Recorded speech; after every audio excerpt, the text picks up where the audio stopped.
યુપીના બાંદામાં પણ ગરમીનો પારો એ 48.2 ડિગ્રીને પણ વટાવી ગયો છે। 48.2 ડિગ્રી સાથે બાંદા એ વિશ્વનું ત્રીજું સૌથી ગરમ શહેર નોંધાયું છે। સાઉદીના જિદ્દાહમાં 48.6, અરાવતમાં 48.4 ડિગ્રી અને દેશના 10 સૌથી ગરમ શહેરોમાં યુપીના 8 શહેરોનો સમાવેશ છે। પથરાળ વિસ્તારમાં હોવાને કારણે ત્યાં બાંદામાં સૌથી વધુ ગરમી અત્યારે વર્તાઈ રહી છે। 48.2 ડિગ્રી સુધી તાપમાન ત્યાં પહોંચી ગયો છે।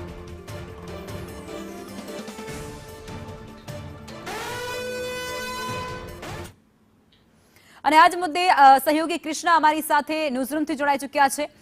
કૃષ્ણા, અત્યારે તમે જુઓ, રાજ્યમાં તો છે જ ગરમી, પરંતુ ઉત્તર ભારતના જે અનેક એવા રાજ્યો છે જ્યાં અત્યારે ભીષણ ગરમી પડી રહી છે, આકરી ગરમી વર્તાઈ રહી છે। બિલકુલ લખમા, દેશની ધરતી અત્યારે ભઠ્ઠી બની ગઈ છે। આકાશમાંથી આગના ગોળા વરસી રહ્યા છે, અગનવર્ષા વરસી રહી છે અને હજુ પણ આ તાપમાન વધવાનું છે, કારણ કે અલ નીનો એવું વેધર પેટર્ન છે, એવી ફેનોમેનન છે કે જેના કારણે જ્યારે પણ 2-7 વર્ષે એ વેધર ચેન્જ થાય ત્યારે એ ભયંકર ગરમી પડતી હોય છે। ભયંકર હીટવેવનો સામનો કરવા માટે લોકોએ તૈયાર રહેવું પડતું હોય છે। ગુજરાતમાં આપણે જોઈ જ રહ્યા છીએ કે 45 ડિગ્રીની નજીક તાપમાન પહોંચી ગયું છે, પરંતુ દેશમાં ખાસ કરીને એ મેદાની રાજ્યો, એ હિન્દી હાર્ટલેન્ડ કહેવાતા પ્રદેશો, એ મધ્ય ભારતના વિસ્તારો કે જેમાં ઉત્તર પ્રદેશથી માંડીને મધ્યપ્રદેશ, દિલ્હી, આ એ રાજ્યો છે કે જ્યાં તાપમાન ખૂબ વધારે વધી ગયું છે।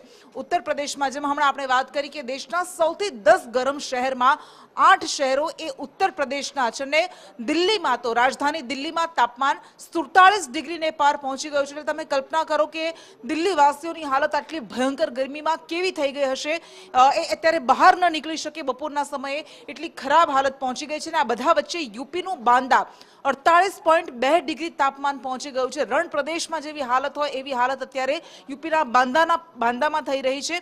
અને સાઉદી અરેબિયા, જે રણ પ્રદેશ કહેવાય છે, ત્યાં 48 ડિગ્રી તાપમાન છે। 48.6 ડિગ્રી, 48.4 ડિગ્રી એ સાઉદી અરેબિયાના બે મોટા શહેર છે, જેદ્દા અને અરાફત, ત્યાં નોંધાયું છે। અને માત્ર એનાથી 0.2 ડિગ્રી ઓછું તાપમાન એ યુપીના બાંદામાં નોંધાયું છે એની ભૌગોલિક પરિસ્થિતિને કારણે। અને કૃષ્ણા, બધા વચ્ચે હજુ પણ આગામી 7 દિવસ આવી જ આકરી ગરમી અને ભીષણ ગરમી વરસશે તેવી પણ આગાહી વ્યક્ત થઈ છે। તેને લઈને શું અપડેટ? હા, બિલકુલ લખમા, આ વખતે આગાહી કરવામાં આવી છે મોન્સૂનને લઈને। સૌ કોઈ રાહ જોઈ રહ્યા છે મોન્સૂન ક્યારે આવશે અને 6 દિવસ વહેલું આવશે કેરળમાં, એવી પણ આગાહી કરવામાં આવી છે। પરંતુ તેમ છતાં ગરમી ક્યારે અટકશે, ગરમી ક્યારે ઓછી થશે, એવી સૌ કોઈ રાહ જોઈ રહ્યું છે અને હજુ પણ આગામી 7 દિવસ માટે ભીષણ ગરમીની આગાહી કરવામાં આવી છે। જેમ હમણાં આપણે વાત કરી કે અલ નીનોને કારણે આ વખતે ખૂબ આકરી ગરમી પડી છે અને હજુ પણ એવી શક્યતા છે કે આ ગરમીનો જે સમયગાળો છે એ લંબાઈ, આ 7 દિવસ હજુ પણ આકરા રહેવાના છે। બિલકુલ, આભાર કૃષ્ણા, આપ જોડાયા તે બદલ।